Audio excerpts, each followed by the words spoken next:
Assalamualaikum warahmatullahi wabarakatuh. Perkenalkan, nama saya Cindy Priscilia, NPM 2202090140 dari program studi PGSD kelas C7 pagi. Di sini saya akan menjelaskan mengenai buku pertama yang berjudul Naskah Akademik Pembelajaran Mendalam Menuju Pendidikan Bermutu untuk Semua, Kemendikdasmen 2025.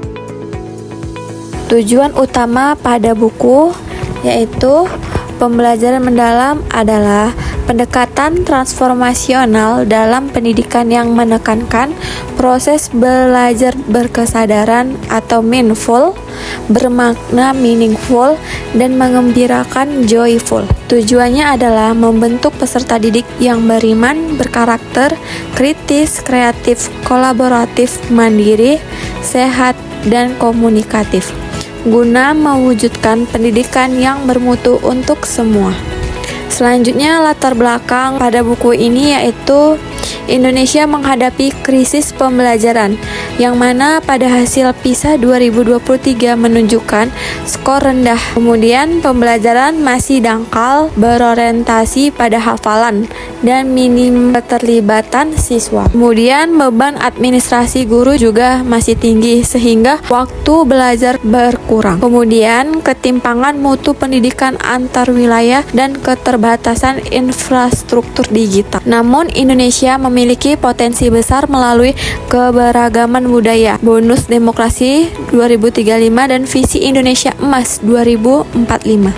Oleh karena itu, dibutuhkannya transformasi pendidikan yang berfokus pada pembelajaran mendalam di setiap kelas. Selanjutnya, tujuan pembelajaran mendalam sendiri yang pertama itu menjadikan landasan kebijakan nasional dalam pembaruan pendidikan. Yang kedua, memberikan kerangka kerja strategis pada penerapan PM atau pembelajaran mendalam. Kemudian yang ketiga, menyediakan acuan pengembangan sumber daya manusia, kurikulum, dan ekosistem pendidikan. Selanjutnya kita masuk pada landasan pemikiran. Yang pertama, berdasarkan filosofis dan pedagogis, yaitu berakar pada pemikiran tokoh-tokoh pendidikan dunia dan Indonesia. Ada menurut John Dewey, pendidikan itu adalah sebagai kehidupan bukan persiapan hidup. Menurut Ki Hajar Dewantara, sistem Among atau asah asi asuh yang memerdekakan. Selanjutnya menurut Ki Haji Ahmad Dahlan dan Ki Haji Hashim Asy'ari, yaitu pendidikan sendiri membentuk akhlak dan kesadaran sosial. Selanjutnya menurut Romo, pendidikan sendiri itu sebagai pembebasan manusia. Dan yang terakhir itu menurut Syekh Azhar Nuzi, yaitu pentingnya adab, kesungguhan, dan kesadaran belajar, di mana pembelajaran mendalam menyatukan olah pikir, olah hati, olah rasa, dan olahraga dalam satu sistem pembelajaran yang utuh dan manusiawi. Lanjut yang kedua, secara teoritis, berdasarkan teori Depth-Based Surface Learning, konstruktivisme, Piaget dan Vygotsky, dan experiential learning. Kemudian ada model 3P, yaitu Precept, Process and Product oleh Biggs and Moore 1993, yang menjadi dasar Precept sendiri yaitu karakter siswa dan konteks belajar. Kemudian proses sendiri yaitu keterlibatan aktif dan refleksi, dan yang terakhir itu produk sendiri yaitu pemahaman mendalam dan aplikasi nyata.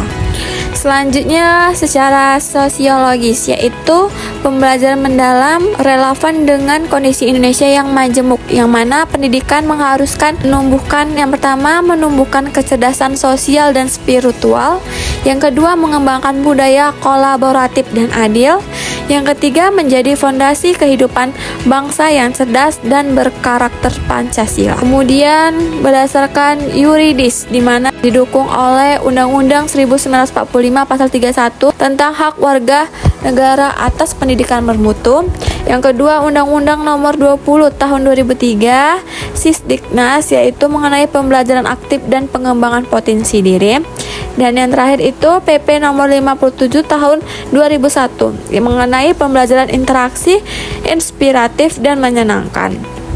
Selanjutnya, menurut buku ada kerangka kerja pembelajaran mendalam yang mana terdiri dari 4 komponen utama, yaitu dimensi profil lulusan, 8 dimensi utama. Itu ada keimanan dan ketakwaan, kedua kewargaan, 3 penalaran kritis, 4 kreativitas, 5 kolaborasi, 6 kemandirian, 7 kesehatan, 8 komunikasi. Kemudian itu ada pengalaman belajar.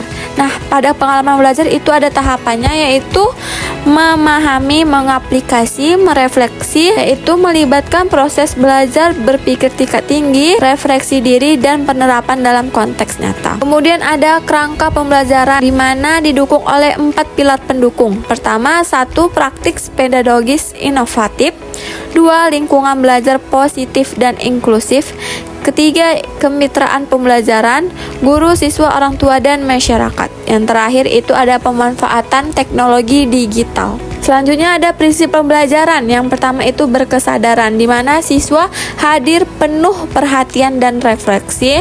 Yang kedua bermakna, di mana pembelajaran relevan dengan kehidupan nyata. Dan yang terakhir menggembirakan, di mana suasana belajar aman, aktif, dan penuh semangat. Selanjutnya ada strategi implementasi. Yang pertama itu ada integrasi pembelajaran mendalam, kurikulum, dan asesmen nasional. Kemudian yang kedua itu ada peningkatan kapasitas guru, mulai dari pelatihan, pendampingan, dan program mentor. Ada juga peninjauan ulang mengenai mengajar agar fokus pada pembelajaran. Yang ketiga itu ada pengembangan komunitas belajar guru atau KKG dan MGMP. Kemudian yang keempat ada penyusunan buku guru dan buku siswa yang berbasis konteks dan interdisipliner. Yang kelima itu ada asesmen autentik dan holistik, yaitu formatif umpan balik selama proses, dan sumatif sendiri yaitu pemetaan mutu bukan kelulusan. Keenam ada pemanfaatan teknologi digital, yaitu untuk asesmen, kolaborasi, umpan balik, dan pembelajaran aditif. Yang terakhir itu ketujuh ada penguatan ekosistem pendidikan, di mana kolaborasi dengan masyarakat, dunia industri atau DUDI, dan pemerintahan daerah. Selanjutnya kita membahas mengenai implikasi dan kebijakan, di mana pembelajaran mendalam memerlukan penyesuaian kebijakan lintas sektor pendidikan. Kemudian yang kedua, pemerintahan harus memastikan setiap regulasi mendukung pendekatan pembelajaran mendalam. Dan yang terakhir itu ada monitoring, di mana monitoring dan evaluasi dilakukan secara bertahap untuk menjamin keberlanjutan.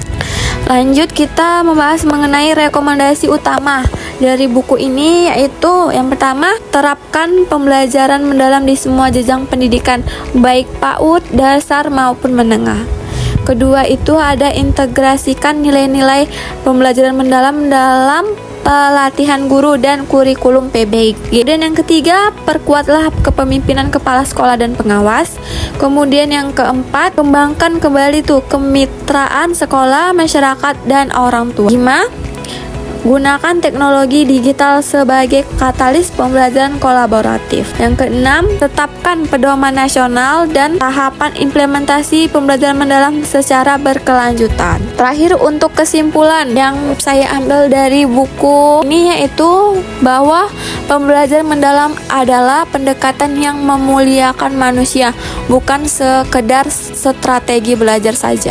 Di mana melalui pembelajaran mendalam, guru menjadi fasilitator inspiratif, siswa menjadi subjek kebahagiaan belajar, siswa menjadi subjek belajar aktif, dan pendidikan menjadi ruang untuk menumbuhkan kebahagiaan belajar, berpikir kritis, dan empati sosial. Pembelajaran mendalam juga mengarahkan pendidikan Indonesia untuk berorientasi pada karakter dan kompetisi abad ke-21, kemudian menumbuhkan budaya belajar sepanjang hayat. Yang ketiga, mewujudkan visi pendidikan bermutu untuk semua menuju Indonesia Emas 2045. Terima kasih, itu saja mengenai rangkuman atau penjelasan dari buku yang berjudul Naskah Akademik Pembelajaran Mendalam Menuju Pendidikan Bermutu untuk Semua. Semoga kalian dapat memahami dari yang sudah saya jelaskan dan sudah saya presentasikan mengenai buku bacaan ini.